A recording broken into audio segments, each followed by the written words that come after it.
Assalomu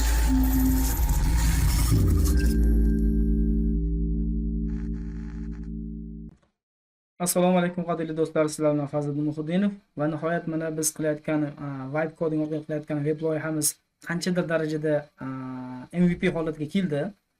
Men shuni sizlar bilan bo'lishmoqchiman. Ya'ni qanday holatda keldi hozirgi paytda. Mana bizda AdNes'da backend sifatida ishlaydigan serverimiz bor. Bu yerda bir qancha tovarlar, bir qancha ma'lumotlar bor. Bu o'zi oddiy serverda turibdi. Hozir bu yerda hujjatlarni men ko'rsatsam qotib qolishi mumkin. Hop. Qisqasi mana shu yerdan ma'lumotlarni olib, mana bu yerda mana biz ko'rsatyapmiz. Bu yerda mana bemalol o'zingiz men videoning tagida silkalarni qoldiraman, kirib ko'rishingiz mumkin o'zingiz. Nima qilindi? Gemini bilan gaplashib, Geminining o'sha menda Pro tarifi bor, $20. Ba'zida oddiy, ba'zida Pro modeldan foydalanib gaplashib, u bergan kodlarni copy paste qilib mana shu loyiha keltirildi. Albatta arxitektura tomonidan men o'zim bunday qilasan aytib turdim. Tushunmagan joyimda so'radim, mana bu narsani xohlayman, qanday qilsam bo'ladi deb turib. Va qisqasi hozir mana shunda bizda sayt paydo bo'ldi. Bu yerda nimalar qilindi? Mana ko'rib turibsiz, yon tomonda hammasi kategoriyalar. Bu kategoriyalar hammasi AdNes'dan dinamikga tortib kelyapti. Har bitta kategoriyaning ichiga kirgan paytda shu kategoriyaga aloqador tovarlar bizda ko'rinadi. Barcha tovarlarda bo'lsa, hamma tovarlar ko'rinadi. Papkaning ichiga kirgan paytda xuddi AdNes'ga o'xshagan holatda ishlaydigan qildik, buni maksimal darajada. Papkaning ichidagi hamma pod papkalardagi hamma tovarlar ko'rinadi. Tepada qidirish ham bor. Qidirish ham xuddi AdNes'ga o'xshab ishlaydi. Ya'ni polni tekstiga hamma so'zlar bo'yicha ketma-ketlikka qaramasdan qidiradi. Masalan uchun 150 chay deb yozadigan bo'lsak yoki tea deb yozadigan bo'lsak, bunaqa yo'q ekan, mana 150 ni topdi mana misol uchun, yoki mana chips deb yozadigan bo'lsak, 150 grammli chipslarning hammasini topib berdi mana. Qidiruv ham so'zlarni ketma-ketligiga qaramaydi, har bitta so'zdan alohida olib, shu so'zda ishtirok etgan tovarni topib beradi. Bu yerda keyin sotuvda borlar degan bitta galishga qo'yildi. AdNes'imizda hozir hamma tovarlar ham sotuvda statikasi yetarli emas. Bu yerda statikasi kiritilganlar ham bor, kiritilmaganlar ham bor. Mana yerda ombor hisobotda biz ko'rishimiz mumkin. Ombor hisobotini ochamiz. AdNes turgan server ozgina oddiyroq server, shunga qator ishlayapti. Ya'ni statikada yo'q tovarlar ham bu yerda turibdi. Agar biz mana bu yerda mana ko'rib turibmiz, 34159 ta tovar bor bu yerda. Pastga tushgan paytda avval 100 tani ko'rsatadi va keyin navbatdagi 100 tani ko'rsatadi. Ya'ni shu tariqa tovarlarni ko'rsatib ketaveradi do'stlar. Bu hozir hamma tovarlarda turibdi. Agar biz sotuvda borlarga kirib bosadigan bo'lsak, mana o'zgarida faqat 14542 tasida statikasi bir dona yoki undan ko'p tovarlar bor bizda mana bu yerda. Va xohlagan joyda savatchani bosib turib, bossak avtomatik bitta paydo bo'ladi bu yerda. Mana savatda ham indikatorda ko'rindi.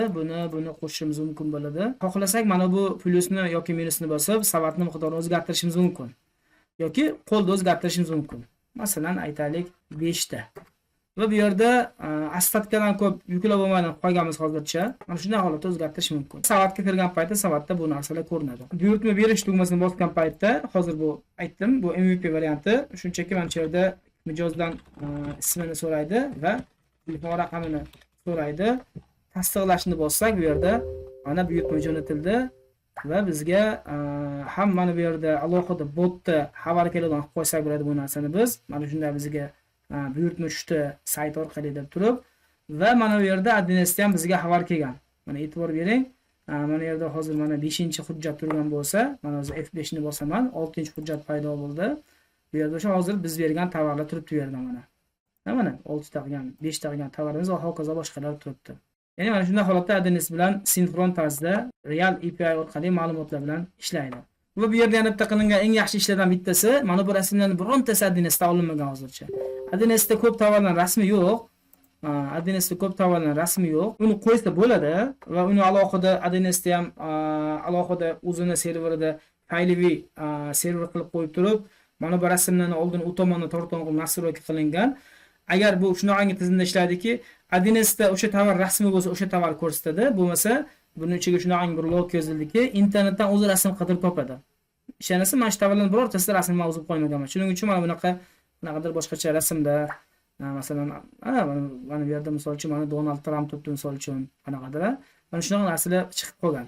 Ya'ni internetdan o'zi maksimal darajada qidirib, shunga mos keladigan rasm topadi. Lekin 99% holatda to'g'ri rasmdan tortyapti. Va buni ichiga aqlli narsa ham, nazoratchi ham qo'yilgan.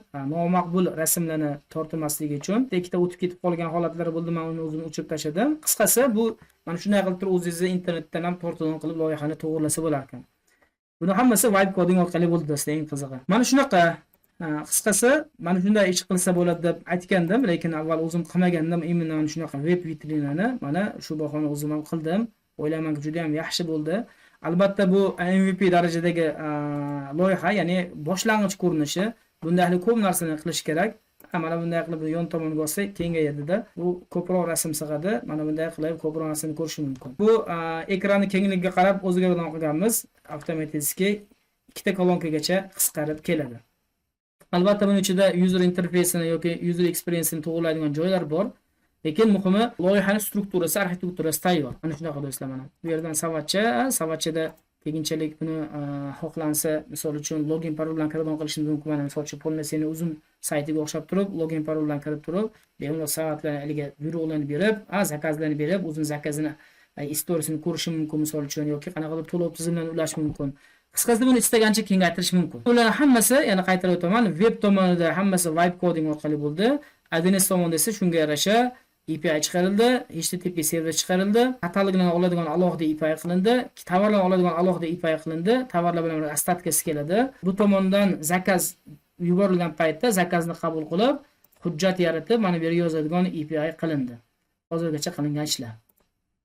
O'zim men buni qarasam juda bir kengayib ketyapti. Ya'ni kengayib degani mana bunday qilsa bo'ladi, mana bunday qilsa bo'ladi deb ichimga xayol kelyapti-da, buyruq berib tashlayapman, to'xta dedim.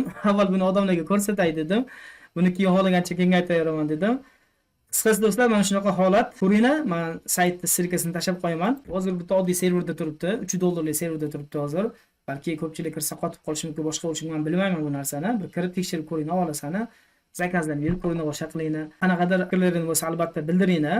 Albatta kutaman. Agar kimdir o'zini korxonasiga shu narsa qildirmoqchi bo'lsa, marhamat aloqaga chiqsanglar, imенно pod zakaz bo'yicha buni yana ham optimallashtirib, yana ham qulaylashtirib, o'zingizga moslab qilishingiz mumkin, shartnoma bo'yicha kelishtirib. Yoki bo'lmasa, yana bitta narsa, buni DNS tomonida HTTP servisida qilindi. O'sha zakazlarni oldi berdisi, tovarlarni oldi berdisi, API orqali ma'lumotini oldi berdisi qilindi.